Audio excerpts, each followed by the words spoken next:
All right, thanks for joining me today. We're going to go over the procurement management for project management class for NBCC.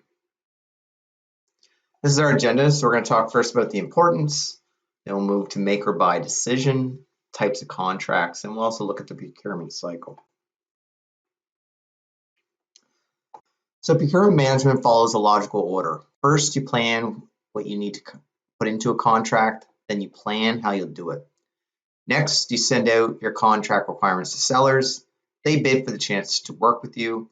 You pick the best one, and you sign the contract with them. Once the work begins, you monitor it to make sure that the contract is being followed. When the work is done, you close out all the contract and fill out all the paperwork.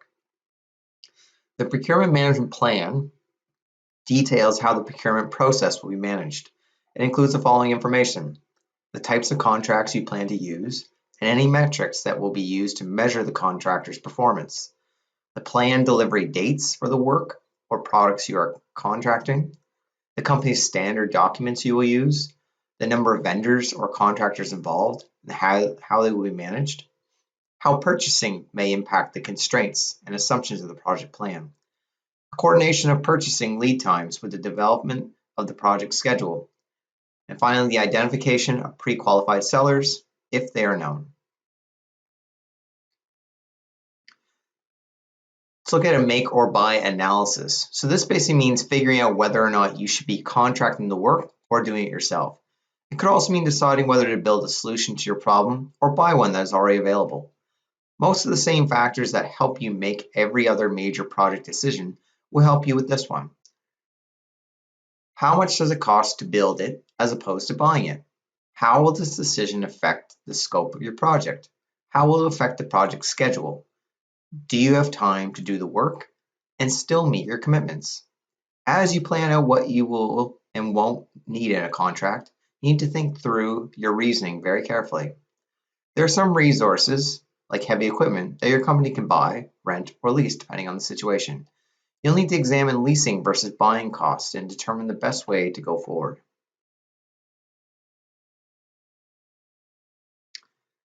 Let's look at some contract types. So you should know a little bit about the major kinds of contracts available to you so that you choose the one that creates the most fair and workable deal for you and the contractor. First is the fixed price contract. So the fixed price contract is a legal agreement between the project organization and an entity to provide goods or services to the project at agreed on price. The contract usually details the quality of the goods or services, the timing needed to support the project, and the price for delivering goods or services. In a cost reimbursable contract, the organization agrees to pay the contractor for the cost of performing the service or providing the goods. Cost reimbursable contracts are also known as cost plus contracts. Cost reimbursable contracts are most often used when the scope of work or the costs for performing the work are not well known. Time and material contracts are used on projects for work that is smaller in scope and has uncertainty of risk. The project, rather than the contractor, assumes the risk. Since the contractor will most likely include contingency in the price of other types of contracts to cover the high risk, time and material contracts provide lower total costs to the project.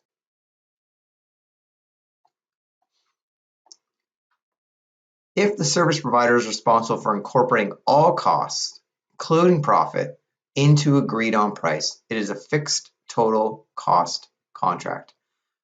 The contractor assumes the risks for unexpected increases in labor and materials that are needed to provide the service or materials and in the materials and timeliness needed. In a cost reimbursable contract, the organization agrees to pay the contractor for the cost of performing the service or providing the goods. Cost reimbursable contracts are also known as cost plus contracts. Cost reimbursable contracts are most often used when the scope of work or the costs for performing the work are not well known. A cost reimbursable contract with a fixed fee provides the contractor with a fee or profit amount that is determined at the beginning of the contract and does not change. A cost reimbursable contract with the percentage fee pays the contractor for costs plus the percentage of the costs, such as 5% of total allowable costs. The contractor is reimbursed for allowable costs and is paid a fee. A cost reimbursable contract with an incentive fee is used to encourage performance in areas critical to the project. Often the contract attempts to motivate contractors to save or reduce project costs. The use of the cost reimbursable contract with an incentive fee is one way to motivate cost reduction behaviors. A cost reimbursable contract with award fee reimburses a contractor for all allowable costs plus a fee that is based on performance criteria. The fee is typically based on goals or objectives that are more subjective. An amount of money is set aside for the contractor to earn through excellent performance, and the decision on how much to pay the contractor is left to the judgment of the project team. The amount is sufficient to motivate excellent performance.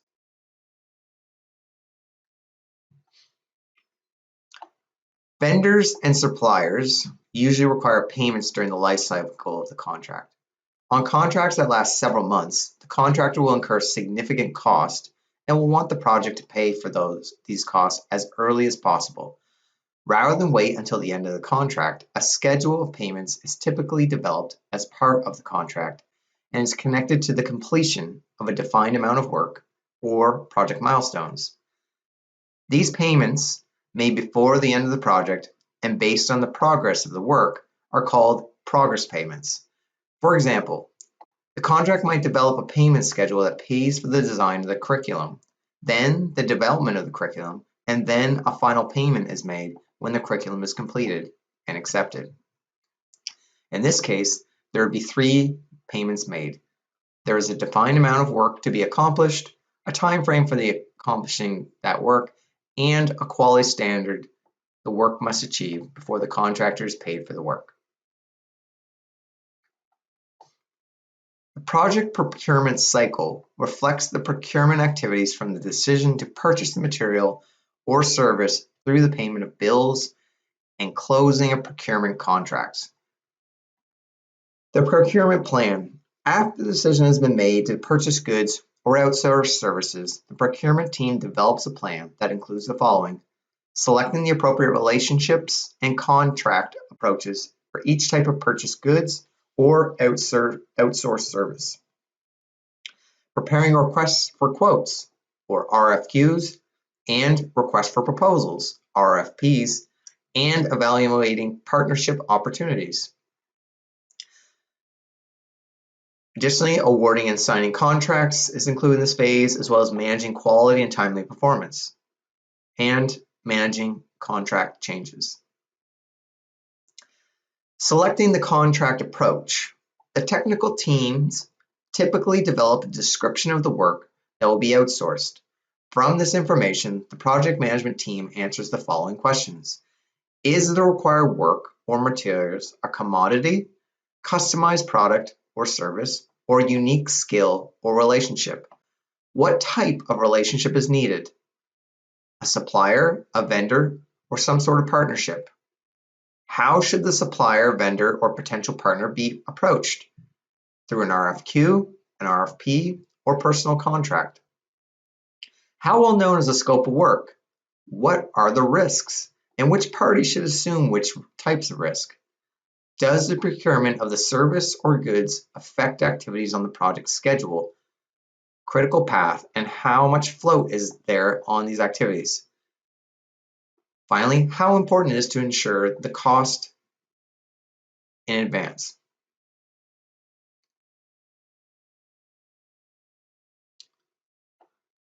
Potential bidders are people or organizations capable of providing the materials or performing the work required for the project. An RFQ focuses on price. The type of materials or service is well defined and can be obtained from several sources. The bidder that can meet the project quality and schedule requirements usually wins the contract by quoting the lowest price. A request for proposal accounts for price, but focuses on meeting the project quality or schedule requirements. The process of developing a proposal in response to an RFP can be very expensive for the bidder, and the project team should not issue an RFP to a company that is not eligible to win the bid. Evaluation of bids in response to an RFQ for commodity items and services is heavily graded for price. In most cases, the lowest total price will win the contract. The total price will include the costs of the goods or services, any shipping or delivery costs, the value of any warranties, and any additional service that adds value to the project. After the project team has selected the bidder that provides the best value for the project, a project representative validates all conditions of the bid and the contract with the potential contractor. Less complex awards, like contracts for printed materials, require a reading and signing of the contract to ensure that the supplier understands the contract terms and requirements of the project schedule. More complex projects require a detailed discussion of the goals, the potential barriers to accomplishing these goals, project schedule and critical dates, and the processes for resolving conflicts and improving work processes.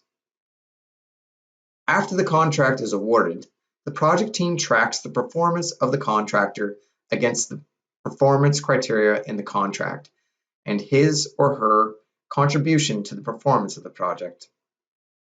Usually, contractors deliver the product or service that meets the quality expectations and supports the project schedule. Typically, there are also one or two contractors that do not perform to project expectations. Some project managers will refer to the contract and use it to attempt to persuade the contractor to improve performance or be penalized. Other project managers will explore with the contractor creative ways to improve the performance and meet project requirements. The contract management allows for both approaches to deal with non-performing contractors, and the project team must assess what method is most likely to work in each situation. Managing contract performance on a project is important to the overall project outcomes as the work performed by the project team. Finally, equipment and materials that are purchased for use on the project must be transported, inventoried, warehoused, and secured.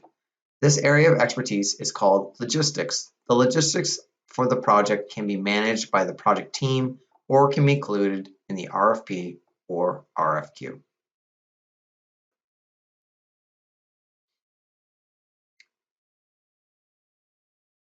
So these were some of the things we went over. We did the make or buy analysis. We talked about different contract types, and we looked at the procurement cycle. Additionally, we looked at the procurement as an important activity for project managers. We looked at procurement management, including deciding about contracts, relationships, and then we chatted about the vendors, suppliers, and partners. What's important is all stages of procurement should be monitored closely to ensure that the contracts are being followed. And finally, reporting to the team and to management are important components in budget and procurement management. So is there any questions on that? And if you do, please send me an email or just send me a message. So on this slide, you'll see a very simple RFP, all right? Request for proposal. And this is for the Green Oasis Park construction services. So if you recall, the project overview is the Green Oasis Park project located in Willowville involves the development of a 2-acre lot into a beautiful park for the community. And we're seeking construction services to bring this project to life. So in RFP, you're asking for contractors to review the work, and they're going to submit their proposals based on the request of the work provided. So in this case, the RFP is going to include site preparation and excavation, infrastructure development, such as paths, lighting, utilities, landscaping and planting, playground recreation activities, pavilions and shelters, landscaping irrigation, project management and supervision. Sometimes number 7 is done independently by an independent project manager, or sometimes through an RFP, you're asking for the total services to be met by that contractor itself. The cost contract type in this case is cost reimbursable with an award fee. So the contract will include an award fee provision. The award fee will be determined based on the contractor's performance, adherence to the schedule, and the quality of work. Again, with this type of contract, what we're going to get is that typically it's going to be based on a schedule. So it's a tight schedule. You can reward for the time if they meet the schedule or they are below the schedule time, then an award fee is provided. If the time that's allotted is exceeded, so they go beyond what they're allowed, typically that award fee will decrease or go away entirely. But in this type of contract, the scope of the work should be covered in the RFP so that the contractor will make enough money to cover themselves. But again, if they work hard and want to succeed, then they will make money or more money in this case. These are some of the practice questions that I'll let you practice. Please go through the following slides and check them out. The answers are within the PowerPoint themselves, and you'll find this up on Brightspace.